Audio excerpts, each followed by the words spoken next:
Good morning shame stars, how are you all. बेटे आज की हिंदी कक्षा में आपका स्वागत है और आज हम आपको पढ़ाने जा रहे हैं सियाराम शरण गुप्त जी के द्वारा रचित कविता एक फूल की चाह, जिसमें एक अछूत कन्या द्वारा अपने पिता से मंदिर का एक फूल प्रसाद के रूप में मांगे जाने की बात की है। तो चलिए शुरू करते हैं कविता एक फूल की चाह। तो बच्चों शुरू करते हैं सियाराम शरण गुप्त जी के जीवन परिचय से।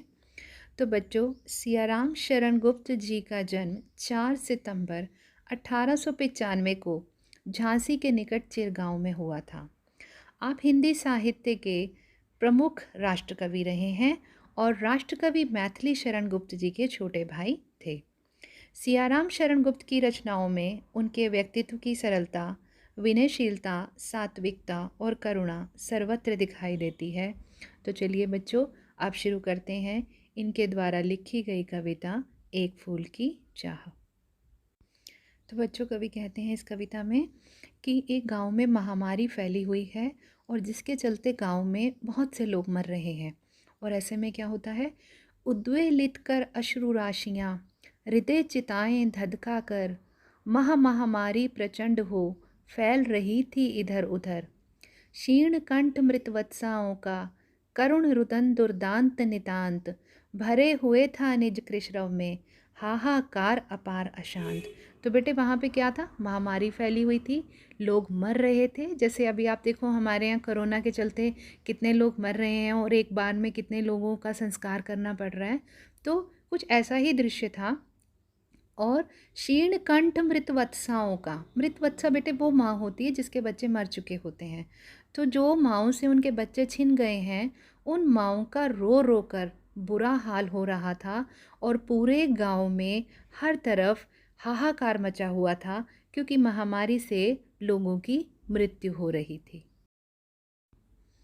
बेटे ऐसे में क्या है कि एक लड़की है नटखट सी सुखिया और जो अछूत जाति की है। तो उसके पिता के बारे में बताया जा रहा है कि बहुत रोकता था सुखिया को, ना जा खेलने को बाहर, नहीं खेलना रुकता उसका, नहीं ठहरती वह पल भर। मेरा हृदय काँप उठता था बाहर गई निहार उसे, यही मनाता ताकि बचा लूँ किसी भांति इस बार उसे। अब सुखिया के पिता को चिंता होती है कि गांव में महामारी फैली हुई है और मेरी बच्ची बाहर खेलने जा रही है, और उसके मन में ये डर होता था कि कहीं मेरी बच्ची भी इस बीमारी की गिरफ्त में ना आ जाए, बीमार ना पड़ जाए। और जब उसकी बच्ची बाहर खेलने जाती वो भगवान से यही दुआ मांगता था कि हे प्रभु इस बार मेरी बच्ची को बचा लेना।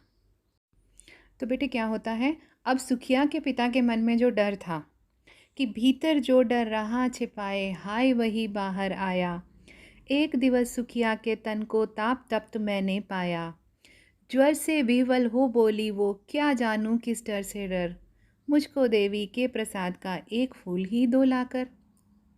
अब उसको क्या कहता है कि सुखिया बाहर खेलने जाती है उसके मना करने के बावजूद, तो उसके मन में डर रहता था कि हाय मेरी बच्ची बीमार ना पड़ जाए, मेरी बच्ची इस महामारी की चपेट में ना आ जाए। लेकिन एक दिन ऐसा हुआ उसके मन में जो डर था वो सच हो गया।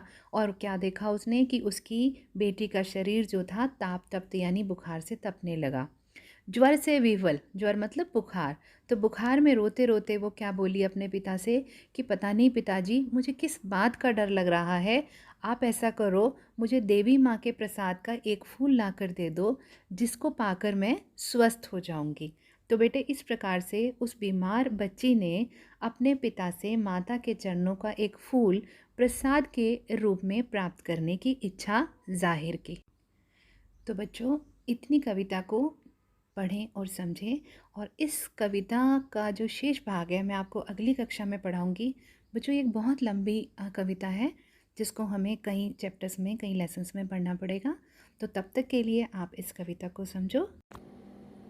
That's all for today, student. If you have any doubt, you can leave your query in Google Classroom. Thank you so much. Have a nice day.